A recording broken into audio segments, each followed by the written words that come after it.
Hello, and thank you for tuning in. You are listening to the Bringing Inspiration to Earth show. You can listen and subscribe to the show for free on Spotify, TuneIn, iHeartRadio, Blog Talk Radio, Apple Podcasts, Amazon Music, and Audible. For network or show information, visit biteradio.me. And now, the Bringing Inspiration to Earth show. Good day, everyone, and thank you for joining us for this edition of the Bringing Inspiration to Earth show. Today, my special guest is RJ Spina, and we'll be talking about his journey as well as his new book, Supercharged Self-Healing, a revolutionary guide to access high-frequency states of consciousness that rejuvenate and repair.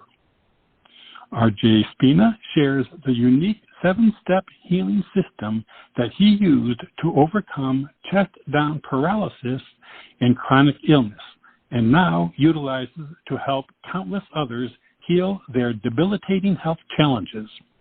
This book shares basic information and practices you need to apply the Ascend the Frequencies healing technique, a healing program that allows you to achieve elevated states of consciousness and harness high-frequency energy for health, vitality, and deep inner peace. Within these pages, you'll discover how to let go of the ego mind and access your true essence. You'll learn keys to activating your healing intention, channeling energy through the crown chakra, and turning off the program of illness. Through visualization, meditation, and mantra work, you can reprogram your mind and body for recuperation and optimal wellness. For more information, you can visit his website, which is www.ascendthefrequencies.com. And with that, I'd like to welcome RJ to the show. Good day, RJ. Thank you for having me, Robert. It's my pleasure. Thank you. I'm really looking forward to talking about this because there is just so many people that are ill, and kind of need to reframe a paradigm. So, as I mentioned in the introduction, this is a 7-step healing system that you use to create your to overcome the illnesses that you had. Would you mind sharing with the listeners about those illnesses? About that time in 2016 that had you down. I mean, not down, but or had challenged you. Sure, yeah. So in around March of 2016, I was feeling quite ill, and I wound up spending 2 weeks in the hospital. I was diagnosed with sepsis, type 1 diabetes, hypothyroidism, and Hashimoto's autoimmune disease. I was given very powerful antibiotics. The antibiotics were so powerful there had to be a stent put into my arm, and I was there for 2 weeks, and that course of antibiotics continued for another 6 weeks in order to hopefully take care of the sepsis. Unfortunately, the antibiotics did not work, and 8 weeks after being discharged from the hospital, my spine, that same sepsis, that lethal infection actually got into my spine and crushed it, causing permanent chest-down paralysis. My injury specifically was by T7 and T8. And so there was no functionality or sensation from the chest down. And I required emergency life-saving surgery in order to hopefully remove the sepsis that was literally crushing my spine. They kind of scrape it off in what's called a laminectomy. And upon waking up from that emergency life-saving surgery, I had literally and figuratively awakened. I was in a authentic state of cosmic consciousness, and I was able to access, we could say, the hidden realms of wisdom and deeper understanding. And I knew immediately how to heal myself. And as odd as it sounds, even as a kid, I used to say to my parents and friends that if I ever get sick, I'll just heal myself, which is obviously a very, very strange thing to say. But if someone would have asked me how to do that back then, I don't think it would have had an answer, but I knew it was in me. And it wasn't until the need to be able to self-heal had arisen through the permanent paralysis and all the chronic illnesses that the remembering came back, and it came back through that heightened state of authentic cosmic consciousness. Wow. And when I was reading the book, in the preface, there was the acupuncturist that wrote it was indicating that when he touched your crown chakra, and it was one of those cases where he was just amazed. I mean, it seemed that you had that innate knowing. I mean, not even belief, but just knowing, and that was very unusual. He performed something called cranial sacral therapy, which is where he literally puts his hands on the crown of your head, and through various practices and what he's learned, he's able to feel various qualities of tissues and nerves and all the things that are going on that are connected to the brain that may very well go to the pancreas or the liver or the spleen. And when he put his hands on my head, he said that instead of feeling a brain and nerves, disharmony, things like that, which he's treated over 75,000 patients, instead, when he put his hands on my crown, he said that he experienced a vastness, an emptiness that was beyond anything he could truly comprehend. And he said it felt completely empty and so huge, and it also seemed to contain everything at the exact same time. And he says the only way that he could describe that is authentic enlightenment. Yeah, I found that very interesting, because I've had people on the show who have used cranial sacral therapy before, and I've never heard anyone experience that kind of have that kind of experience with any of their clients. So I thought that was interesting, and I guess that maybe goes back to that inner knowing that you had, in the youth, that you were going to take care of it. So now your book is called Supercharged Self-Healing. And now in the book you use the term resolved regarding the illness versus healing. So can you talk a little bit about the difference and kind of what the perspective, how the perspective is different between the two? Sure. Yeah, that's a great question, Robert. So we'll use me as an example, maybe just because it's easier. So I have healed myself of permanent chest down paralysis. So what that means is that I am no longer paralyzed in any way. So I have full functionality, sensation, everything is quote unquote operating as it should. In terms of the chronic illnesses, now I don't take any medication for the diagnosis of type 1 diabetes, hypothyroidism, and Hashimoto autoimmune disease. I take no medications, and I show no signs of these things. Now, that being said, I would consider those things resolved simply because I'm still applying perpetually and eternally the understandings that were garnered through that state of consciousness, through that remembering of what I need to do to maintain that level of health. So in a very sort of plain way to put it, or the nuts and bolts of it, if I went back to or started adopting a diet that was probably rich in carbohydrates and I ate quite frequently, I have a feeling that my blood sugar would start to rise and I would start to enter back into an A1C that would register as a diabetic. So in that sense, it is resolved because I'm constantly applying the things that I need to keep that from ever fully developing back into that. So hence, it's almost, you could think of it as like eternal discipline that I'm exercising in terms of those things, while the paralysis has been healed and has been transcended. And that, for me, that's the difference between healed and resolved.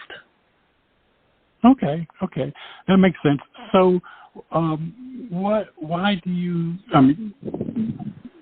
why is it that more people don't heal ourselves? What's kind of holding people back from that self-healing, do you feel? Oh, it is 100% the ego, or what I call the ego-mind identity, or the EMI, because it's really those three things work synergistically and concurrently, sort of as one thing. And so the EMI is essentially created through incarnation, and it's the identification with the physical body or the vehicle itself, as well as sensory perceptions, sort of like what we could call beliefs, concepts, ideologies, and so-called knowledge. So essentially, all of those things, as well as the body, are actually not what we are. And so the accumulation of all those things that we have identified or misidentified our essence with essentially throws us so completely out of whack and so disconnected from our true essence that we are perpetually creating our own disharmony. So I like to say that all disharmony comes from disharmonious thought patterns. And so all thought is in context to a belief, concept, ideology, or so-called knowledge. And because none of those things are authentically and accurately what we really are, we are constantly and perpetually throwing ourselves out of balance. And then we identify with the body and the human condition, and so therefore we think that we are the beliefs that we have, the concepts that we've identified with, as well as the body.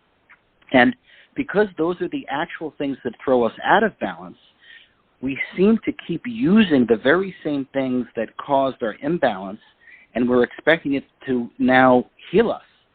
And so it's kind of like asking cancer to cure itself.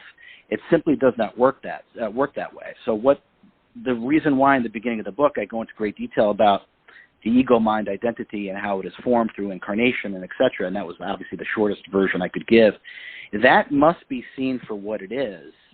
And that must be, we could say, transcended or dropped, because healing is the return to what is original to us. And the body, beliefs, concepts, and ideologies is not what is original to us. We come way before those things.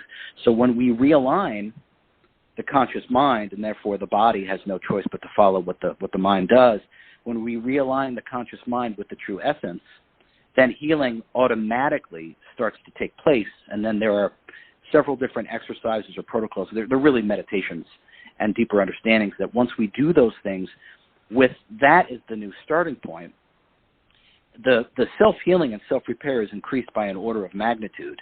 And there's been countless studies that meditation changes our DNA. It repairs our cells. It creates health. So it only stands to reason that much, much deeper states of meditation only more powerfully enhance our self-healing and self-repairability. So that meditation is the getting back in balance, is getting in touch with that higher self, or that essence of who we are? Yes, Robert. So you could even think of as the self is meditation.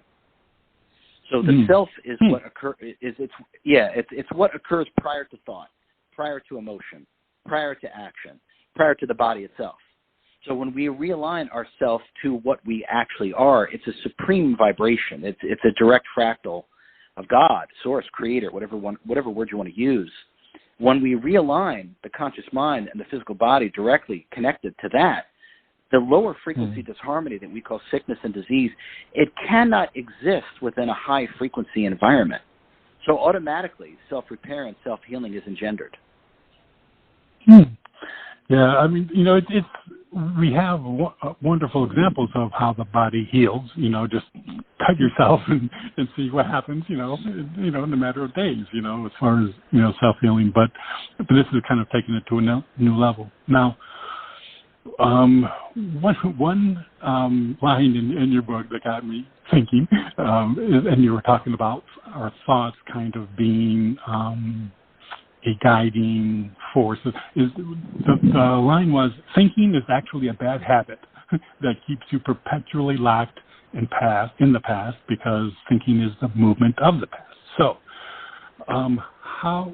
And I thought that it was very interesting. The idea of thinking being a bad habit.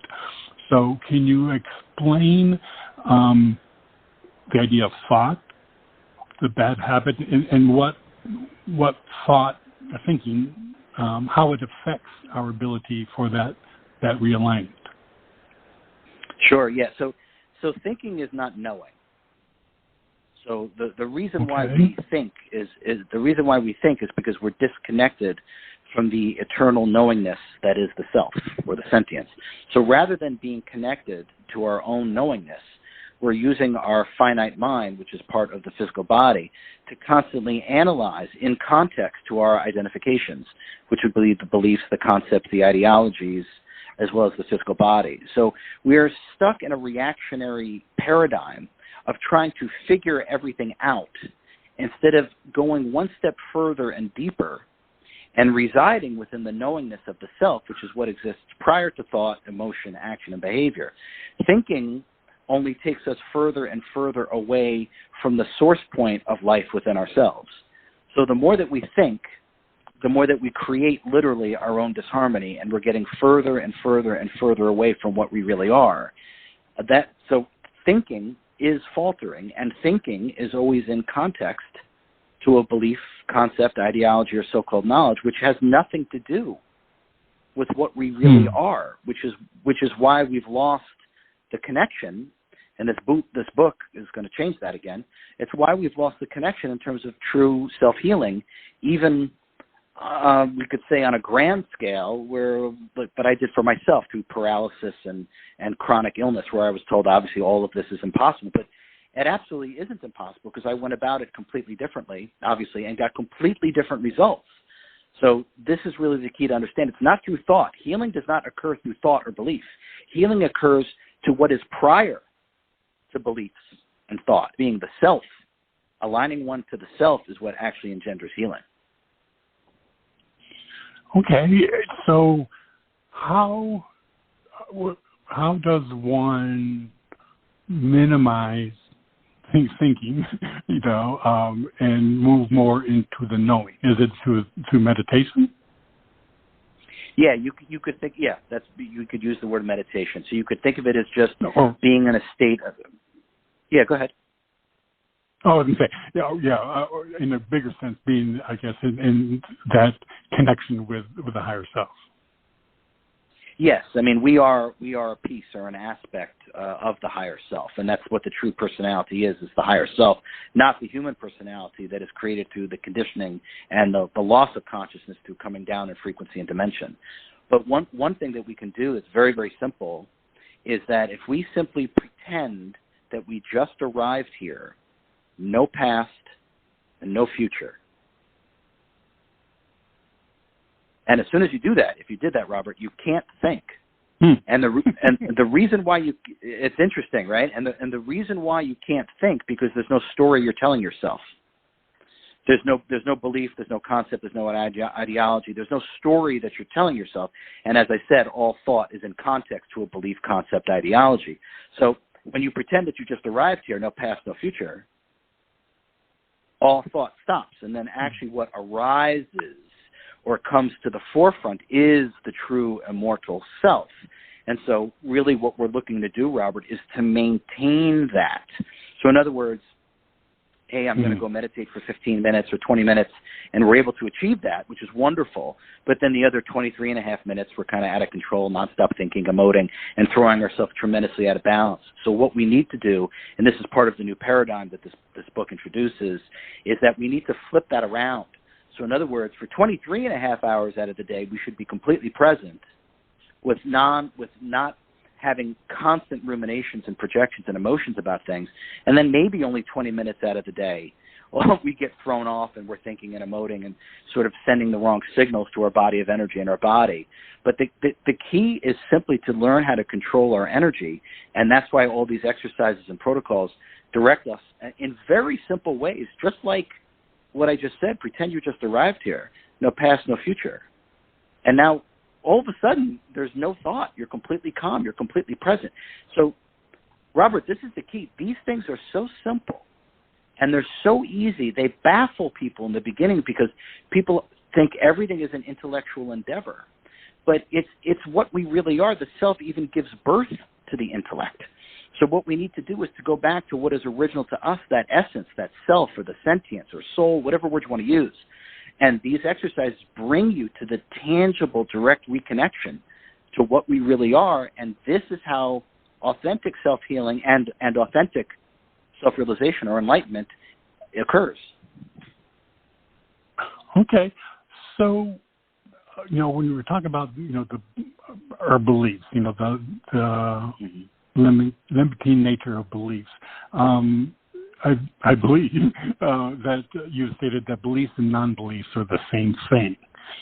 So talk a little bit, because, we are shaped, by our beliefs, and it seems that, maybe not in the self-actualized state, but for most of us, it's our beliefs that guide our actions. So talk a little bit about, because right now everyone listening is loaded up with beliefs or,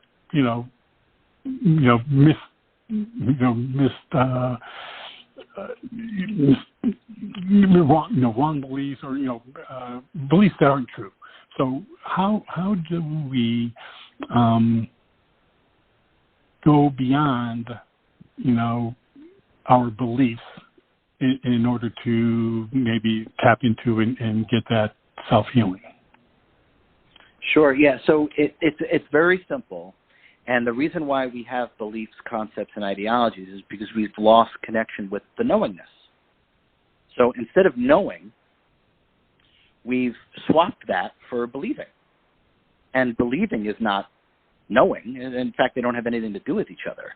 So as an example, you could read book after book after book and watch video after video after video on what orange juice tastes like. Right? You could have every expert, every diagram about what it tastes like. And so you would form, certainly a very strong belief about what orange juice tastes like. Or you could just taste it for yourself and you would know. So this is just an example. Right. So this is just an example. So this is what I talk about when I say the self. So the self occurs through non-thought, because the self is what exists before thought even occurs, before belief occurs, before actions occur, before the body even occurs.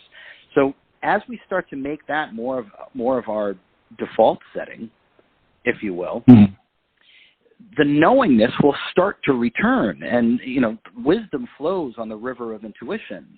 And so the only way knowingness can flow is if you're not thinking. So it's thinking that gets in the way of knowingness.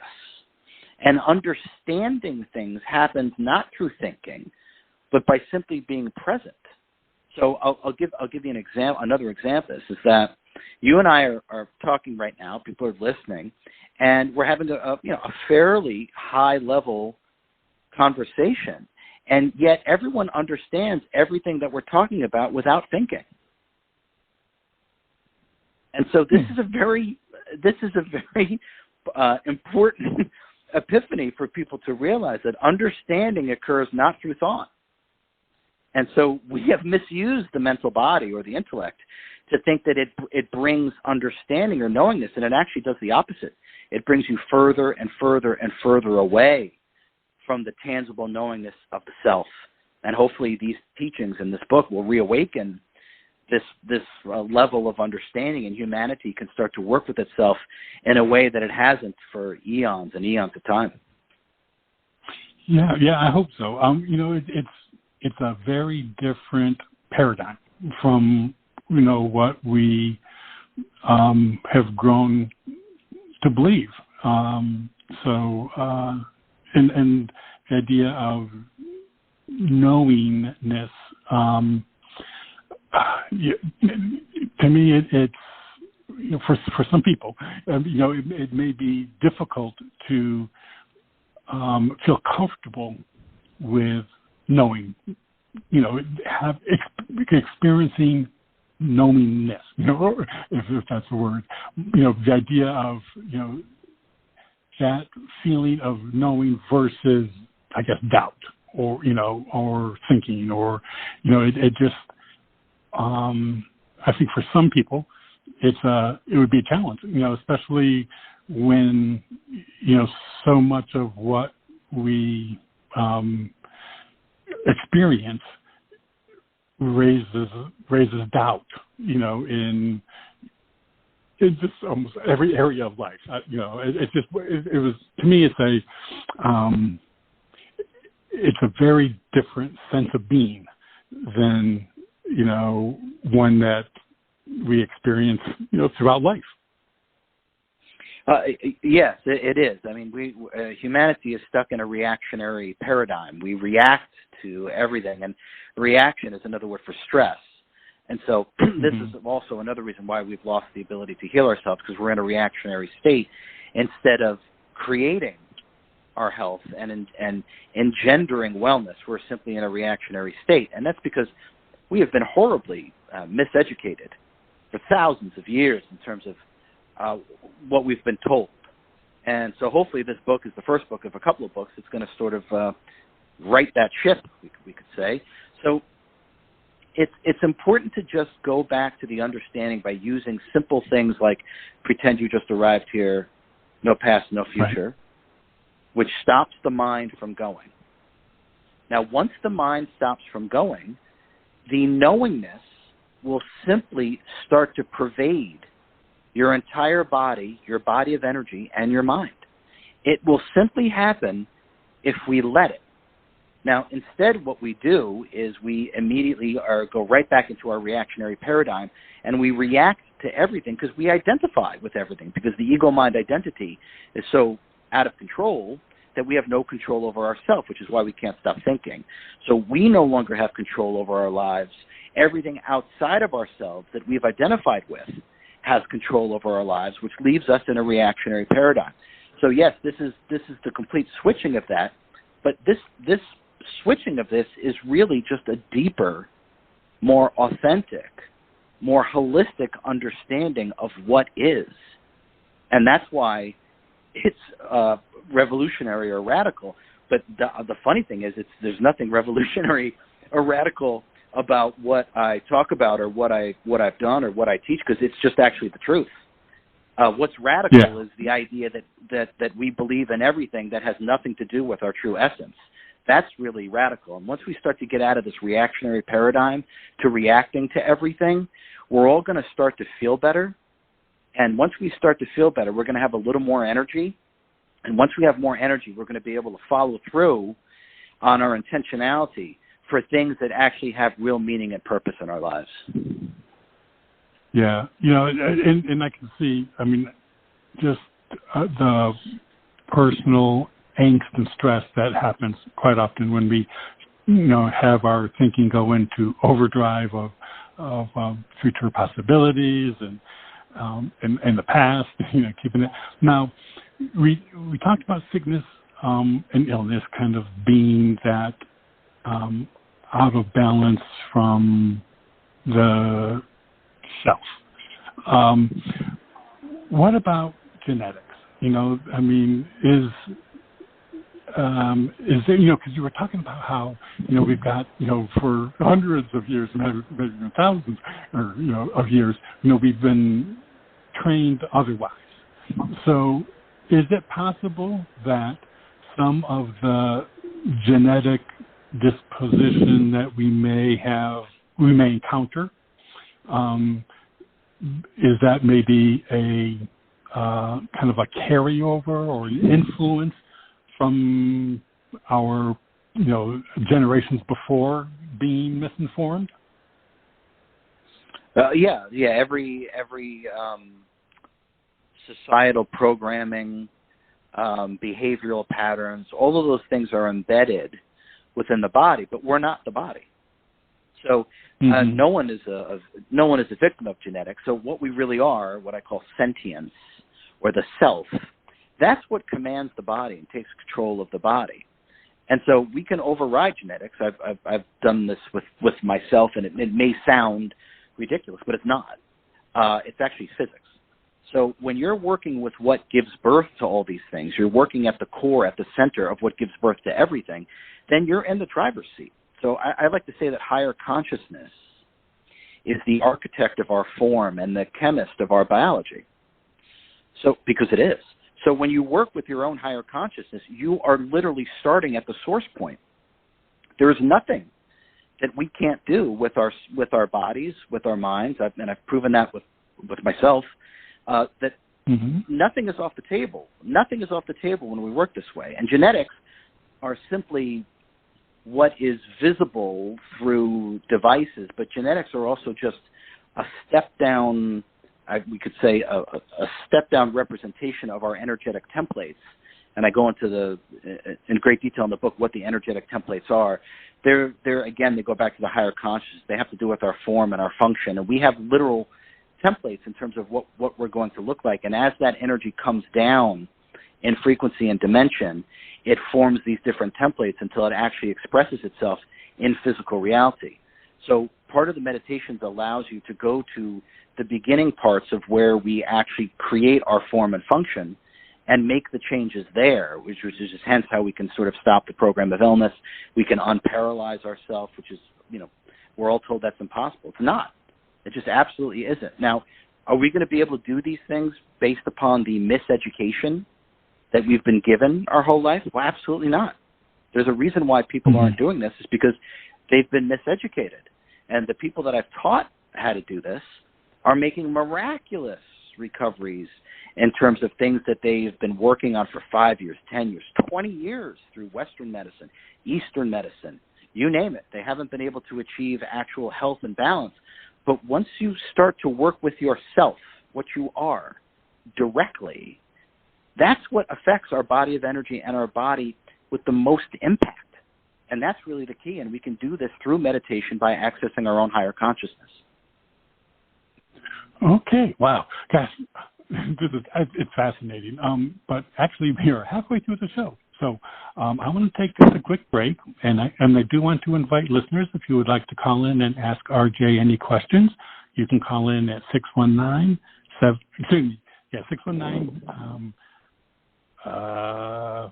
789-4359. Been doing this 12 years, and that's the first time I draw a blank on the number. 619-789-4359. And then when we come back, if we don't have any callers, I want to talk, you mentioned consciousness. So in your book, you talk about 4 directions of consciousness. So I want to talk about those. Hello, this is Robert Sharpe. I want to thank you for joining us, and I hope that you are enjoying today's show. Just a reminder that we have a wealth of information and resources available on our website, biteradio.me. There is a calendar of upcoming shows, along with an archive link that will give you access to more than 1,600 shows that we have had during the past 12 years. Also on the site is a link to the products and services we provide: books, nature photography, calendars, and 5x7 photo greeting cards. Our show is a free podcast on Blog Talk Radio, iHeartRadio, Spotify, Apple Podcasts, and TuneIn. And you can subscribe for free on any of those platforms by using the links on our website homepage. We are on social media platforms, Facebook, Twitter, and LinkedIn, etc. And we also have buttons to those platforms on the top of our homepage. Our website, biteradio.me, has much for you to explore and enjoy. I also very much appreciate you supporting our guests, and especially today's guest. And now, back to the show. Okay, everyone. Thank you for staying with us again today. My special guest is RJ Spina, and we are talking about his new book, Supercharged Self-Healing, a revolutionary guide to access high-frequency states of consciousness that rejuvenate and repair. And again, for more information, you can visit his website, which is www.ascendthefrequencies.com. Okay, with that, we're back.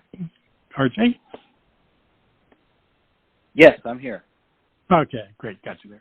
All right, so we were talking about, those elevated states of consciousness. And in your book, you talk about 4 directions of consciousness, something I had not heard before. Can you talk about those 4 directions and how, how that manifests in our life? Sure. Yeah.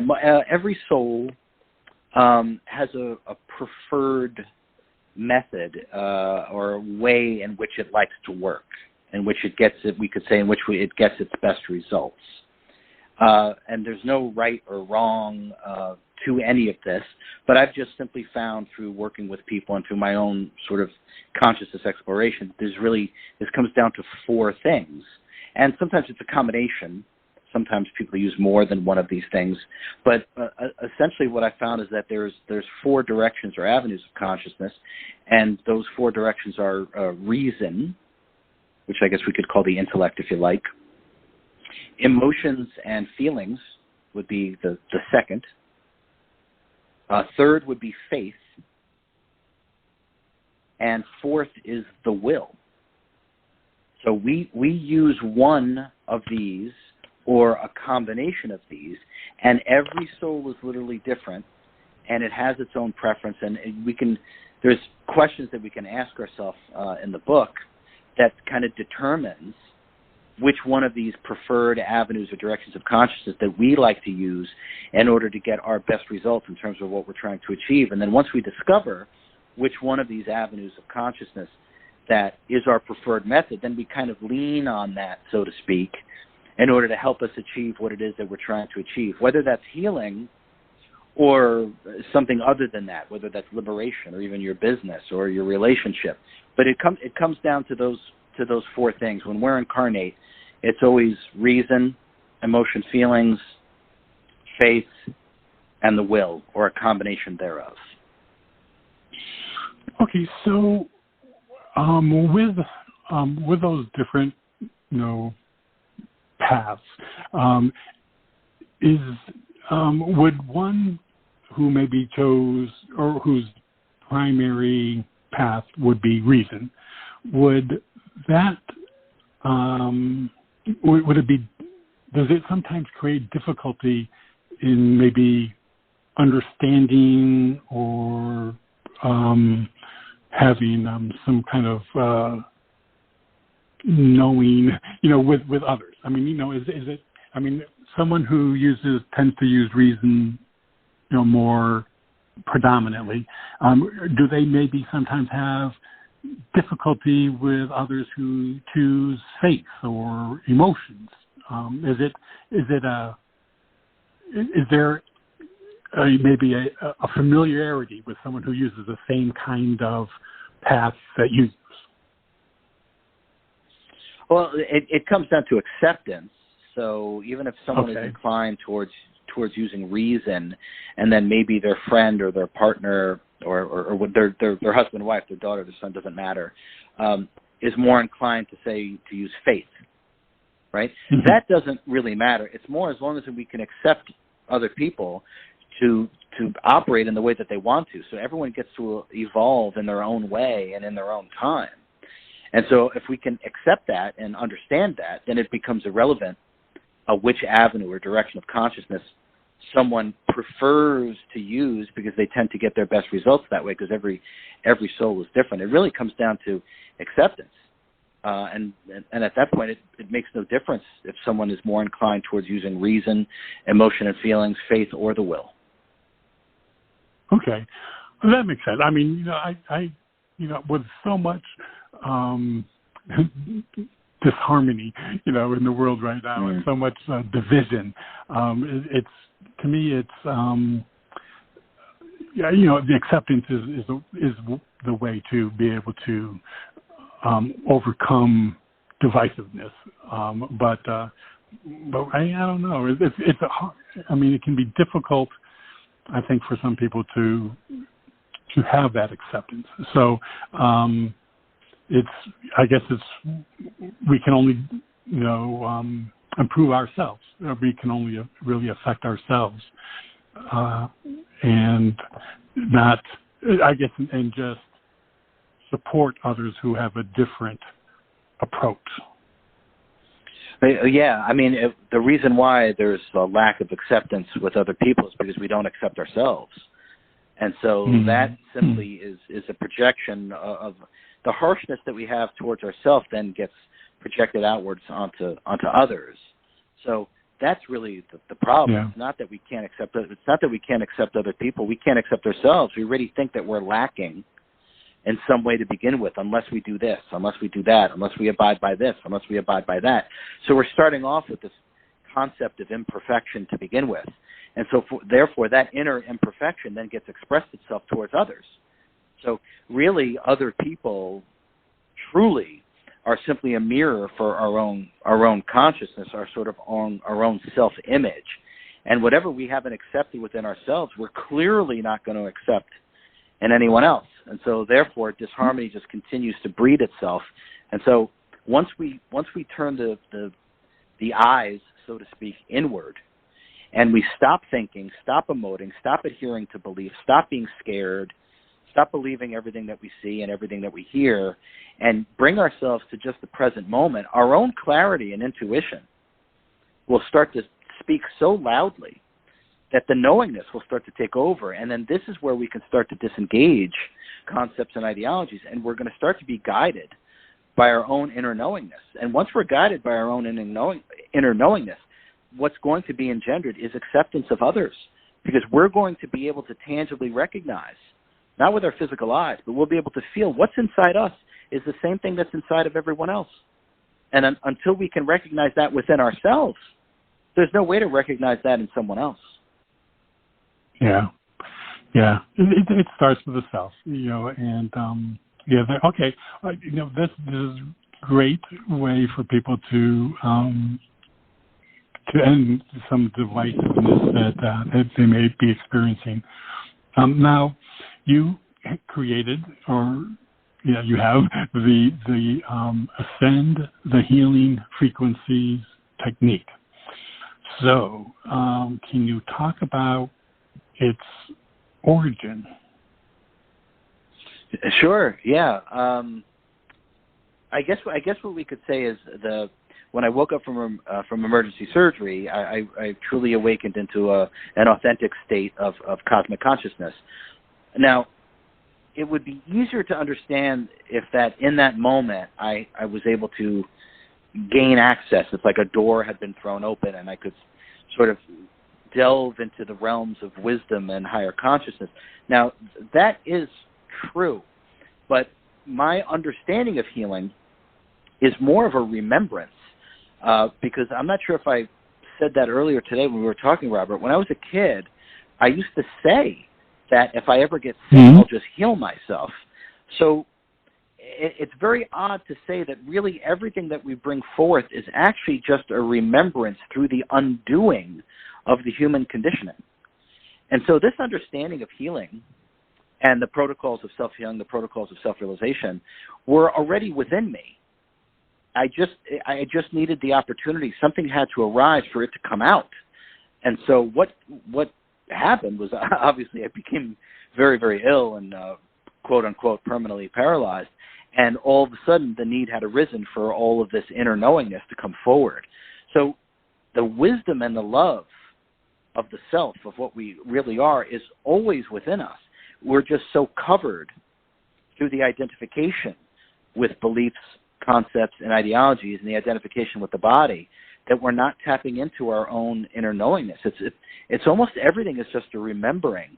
And I've often found that when I'm working with someone, talking with them, I'll say things that are, unusual, like maybe some of the things I've said, that you and I have talked about today, Robert, that may seem very unusual. But as I'm talking to people, something registers within them. It just kind of lands right there in the heart. And everyone is just kind of like, yes, that makes sense. That makes sense. What's really happening is they're simply remembering. They're remembering what they really know, and they're leaving behind the ignorance of the human conditioning that we call beliefs, concepts, and ideologies. And it really is a remembering. And I know for myself, I always said I would just heal myself, as bizarre as that is, but I always said that. So I knew it was already in me. And so what we really are is this love, wisdom, and all these talents and abilities. It's deeply embedded. It's part of the self. It is the self. And so when we let go of the conditioning of beliefs, concepts, and ideologies, the inner remembering, the inner wisdom the inner power, the inner love, all those inner talents, they actually just flow freely. And this is the real paradigm shift, Robert. This is how we transcend the human condition and start to work with more of our ultimate potential. In terms of self-healing and self-realization, there is literally nothing. If we limit ourselves to what I call body consciousness, which is just the five senses, and then that data stream that comes in is which forms the intellect, that is minuscule compared to our own higher consciousness and the greater reality. And so we have to start to work inwardly, like through the exercises and the understandings that are captured in the book. And the true self, or the soul, or the whatever word you want to use, starts to emerge. And what emerges is a direct fractal of God that has absolutely no limitations. Yeah. Now, I am not religious, spiritual, but I mean, I remember as a youth, you were talking about the kid, I remember being young that the words physician heal thyself, going through my head when I was a child. And I mean, I can't remember specifically when or in what condition I was trying to heal myself, but I do remember that. And it's I guess important to recognize that that can be reality. I mean, or I guess it is a reality if one chooses to remember it being a reality.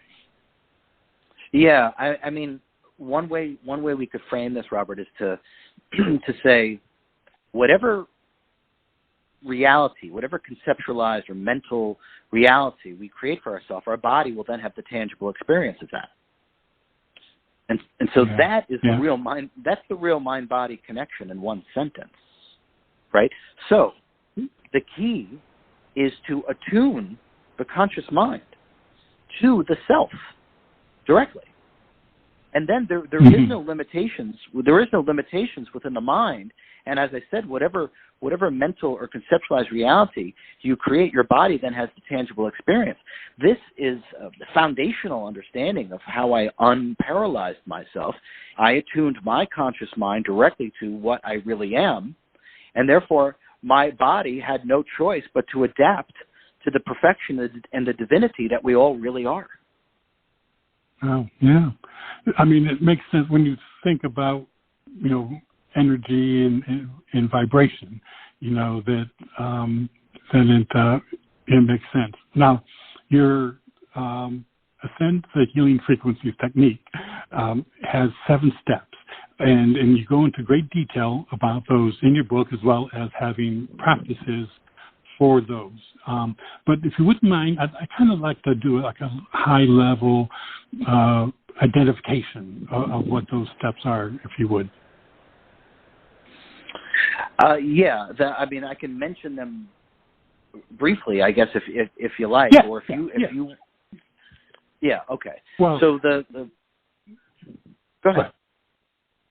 No, I was just going to start with the number one, but the access your true essence. So we've been talking about that a bit.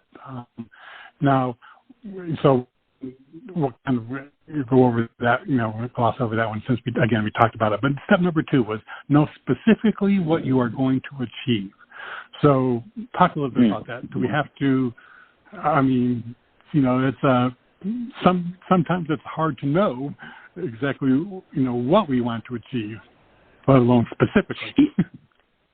Yeah, right, exactly right. So within that chapter of the book, there are specific questions that I have the reader pose to themselves in order to figure this out. And so why it's important to know specifically what we're trying to achieve.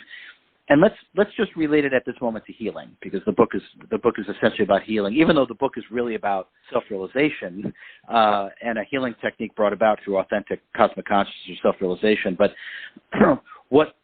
in order, in terms of healing, to apply what it is that we're specifically trying to achieve in healing. So someone will come to me or want to work with me, and they'll say they want to get healthier. And I'm like, well, that's not specific enough.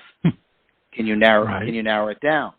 Right. So, I have a problem with high blood sugar. Okay. What is it that you're specifically trying to achieve? Do you want to lower your blood sugar? Yes. Okay. Do you want to lower your A1C? Yes. Okay. Does that mean that you want to start to heal and repair your pancreas and your liver? Yes. So in other words, it's kind of this drilling down.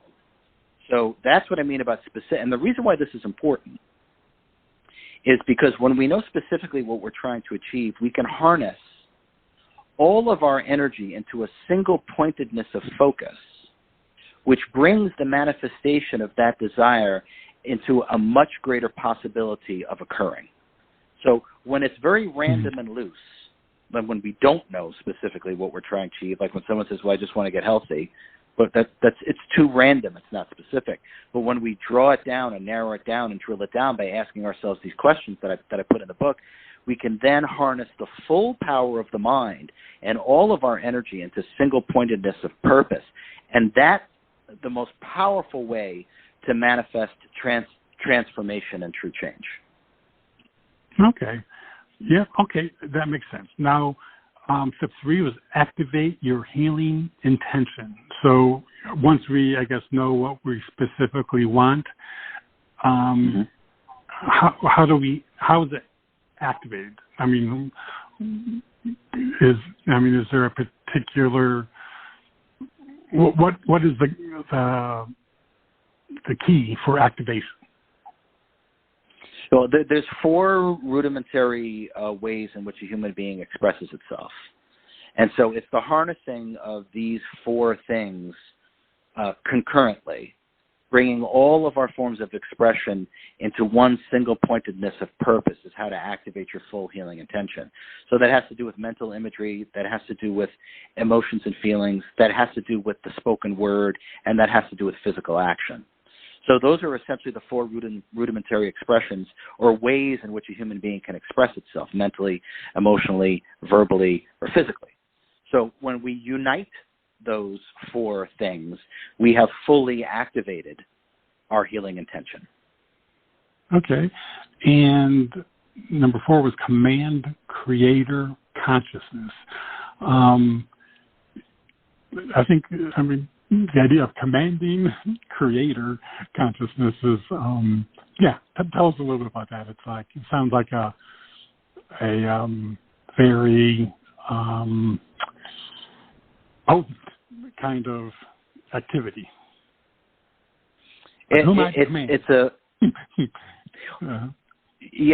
So essentially we're commanding. We are all individualized aspects of the creator. So in that sense, we are our own version of creator consciousness, because we are. So that one step is a very revolutionary meditation that I take people through to reach extraordinary high states of consciousness. And as I alluded to earlier, higher consciousness is the architect of our form and the chemist of our biology. So by fully harnessing our creator consciousness and commanding it through this revolutionary meditation, we are able to affect changes like I did with unparalyzing myself, and others have done with themselves with other ailments and injuries. It yields a power and an ability to make change in a way that the finite mind and intellect can never do. Yeah. And it's interesting because, the way I presented it was more of the source being, creating, commanding source versus commanding the creator within ourselves. Yeah. We've all heard the saying, God helps those who help themselves. Yeah. So this is very true. This is very true in ways that I think human beings have lost touch with. And so that one step within the healing technique kind of reunites ourselves with our own higher consciousness, which is within the mind of God. So it all works one and the same. And by being able to harness ourselves in this way through that specific protocol, the results are unheard of. But that's because no one is doing it this way yet. And that's why I wrote the book, so everyone can do this for themselves. Yeah, absolutely. Well, there's a lot more in your book, but we're actually down to the last 4 minutes. And I could go on talking about this for a very long time. I really enjoy your book. But so, let's what is it that you hope readers of the book will get from supercharged self-healing? Well, my desire is freedom.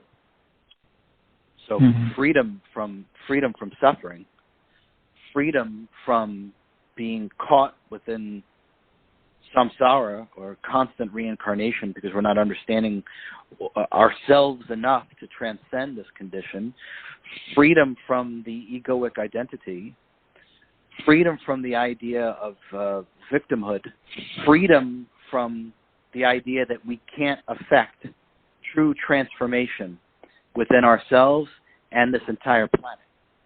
And this book will teach people how to do this.